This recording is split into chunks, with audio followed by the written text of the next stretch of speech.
నమస్తే welcome to AP News. Sathya Sai జిల్లా Kadiri NDA కూటమి ఎమ్మెల్యే కందికుంట ప్రసాద్ కదిరి నియోజకవర్గం తెలుగుదేశం పార్టీలో 20 సంవత్సరాలుగా పార్టీలోనే కష్టపడుతూ కదిరి నియోజకవర్గం ప్రజల హృదయాల్లో ఒక బ్రాండ్గా నిలిచిన నాయకుడు ఎమ్మెల్యే కందికుంట ప్రసాద్।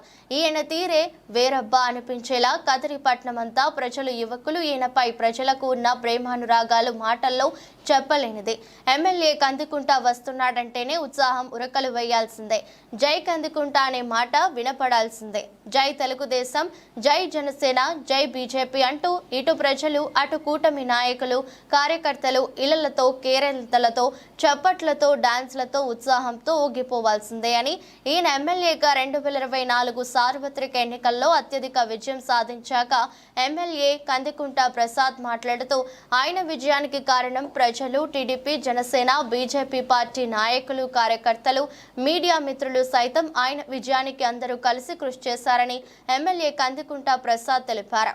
ఈ సందర్భంగా ఎమ్మెల్యే కందికుంట ప్రసాద్ కదిరి నియోజకవర్గం ప్రజలకు, ఎన్డీఏ కూటమి నాయకులకు, కార్యకర్తలకు, ప్రత్యేకంగా మీడియా సోదరులు సైతం 16వ తేదీ ఆదివారం మదనపల్లి రోడ్డులో పీవీఆర్ ఫంక్షన్ హాల్లో ఎమ్మెల్యే కందికుంట ప్రసాద్ ఆత్మీయ సభకు మరియు విందుకు రావాలని పిలుపునిచ్చారు। ఈ కార్యక్రమంలో ముఖ్య అతిథులుగా మాజీ శాసనసభ్యులు పార్థసారథి, ప్రస్తుత కదిరి పట్టణం బీజేపీ నాయకుడు మరియు ఆయన తనయుడు వంశీ, జనసేన నాయకులు ముఖ్య అతిథులుగా విచ్చేశారు। ఈ కార్యక్రమంలో ముందస్తుగా కదిరి పట్టణ పోలీసులు ఎటువంటి అవాంఛనీయ సంఘటనలు జరగకుండా పోలీసులు బందోబస్తు నిర్వహించారు।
చూడాలి అందరినీ।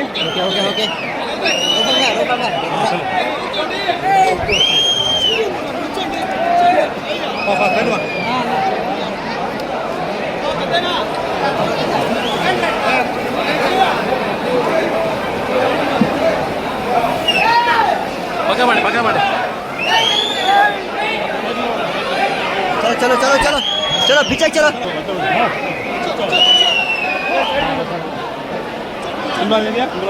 इट्లా బయటికి వెళ్ళిపోతా हुन पे डाल देना चलो पीछे चलो चलो पीछे चलो ले ले तू ले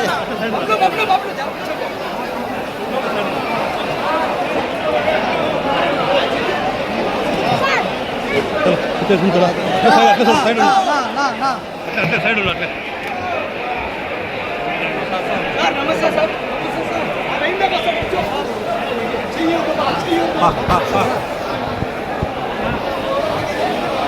उधर क्यों जा रहे हो? उधर को और उधर को है आप क्यों जा रहे हैं?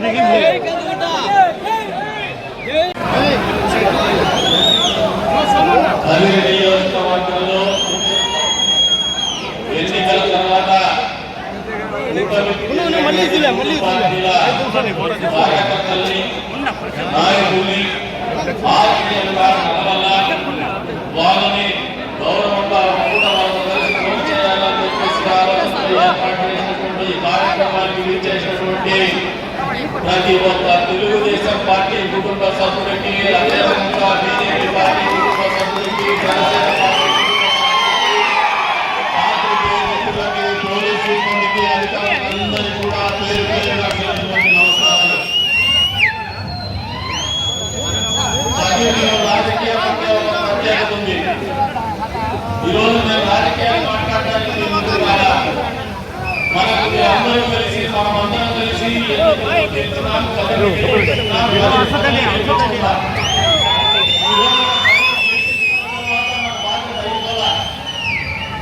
బాధ్యత ఇప్పుడే మొదలైంది. ప్రత్యేకంగా గ్రామీణ ప్రాంతంలో ఉన్నటువంటి తెలుగుదేశం పార్టీ కార్యకర్తలకు, అదేవిధంగా పట్టణంలో ఉన్నటువంటి వివిధ వార్డులు చేసినటువంటి కార్యకర్తలకు ఒకటి విన్నపం చేయబోతున్నారు. ఈ వేదిక మీద నుంచి అధికారం వచ్చింది. అధికారం వస్తే చెలాయింపు కాదు, ప్రజలకు దగ్గర కావాలన్నాం, ప్రజలకు మంచి చేయాలా. ఎక్కడ కూడా దౌర్జన్యానికి మాట్లాడకూడదు, ఎక్కడ కూడా ఆధిపత్యం చెలాయింపు ఉండద్దండి. మనమందరికీ ఒకటే దిశానిర్దేశం చేస్తున్నా. ఎన్నికలు కాకుండా అధికార పార్టీలో ఎమ్మెల్యే గెలిస్తే వచ్చేటువంటి డిమాండ్ ఏంటంటే పెద్ద స్థాయిలో ఎవరు ఆలోచన చేయరు. గ్రామాల్లో సెంటర్, వాలంటీర్ వ్యవస్థను పోస్టుంటారు, అనిమేటర్ పోస్టుంటారు, ఫీల్డ్ అసిస్టెంట్ అంటారు, టెక్నికల్ అసిస్టెంట్ అంటారు. మీ అందరికీ ఒకటే విజ్ఞప్తి చేస్తున్నారు. గ్రామాలలో మీకు గ్రామ కమిటీలు ఉన్నాయి, బూత్ కమిటీలు ఉన్నాయి, నాయకులు కాదు. మీరందరూ కూర్చొని ఒక ఏకాభిప్రాయానికి వచ్చి ఒక తీర్మానం ఇస్తే ఆ తీర్మానం ప్రకారం అమలు చేస్తారని ఈ వేదిక మీద అందరికీ కూడా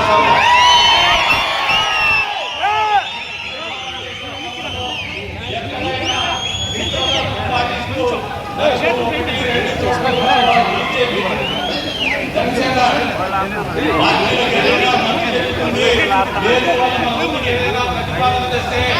మనస్ఫూర్తిగా దాన్ని ఖచ్చితంగా వాళ్ళ గౌరవాన్ని వాళ్ళ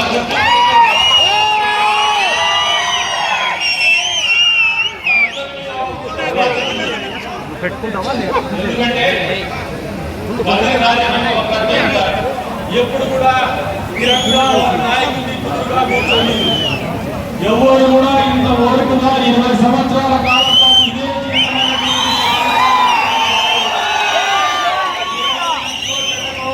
మీరు చూపించినటువంటి ప్రేమ, మీరు చూపించినటువంటి ఆప్యాయత, అభిమానం, నమ్మకం నన్ను నిలబెట్టింది 20 సంవత్సరాల పాటు. మరి నిలబెట్టుకోవాల్సినటువంటి బాధ్యత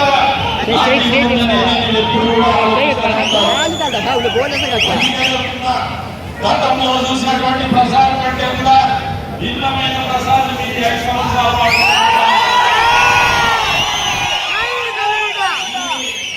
మీకున్నటువంటి అదృష్టం ఏమంటే, మామూలుగా ఈ నియోజకవర్గంలో 5 సంవత్సరాలకు కొత్త నాయకులు వస్తే ఎవరు పనిచేస్తారో తెలీదు, ఎవరు పార్టీకి నిజాయితీగా ఉన్నారో తెలీదు, ఎవరు పార్టీకి నిబద్ధతతో ఉన్నారో తెలీదు. కానీ నాకు అది పేరుగా తెలుసు కాబట్టి మీ అందరూ కూడా నాకు చెప్పాలి. ఎంతో మంది జీవితాలు కోల్పోయినారు, ఎంతో మంది రైతు కోల్పోయినారు, ఎంతో మంది డబ్బు కోల్పోయినారు, ఎంతో మంది కుటుంబాన్ని కూడా కోల్పోయినటువంటి పరిస్థితుల్లోనే మనకి విజయం వచ్చిందనేది వాస్తవమని తెలుగుదేశం పార్టీ కార్యకర్తలు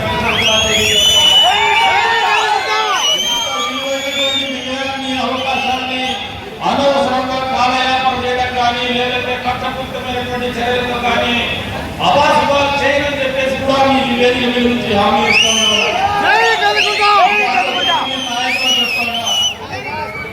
ప్రజాస్వామ్యంలో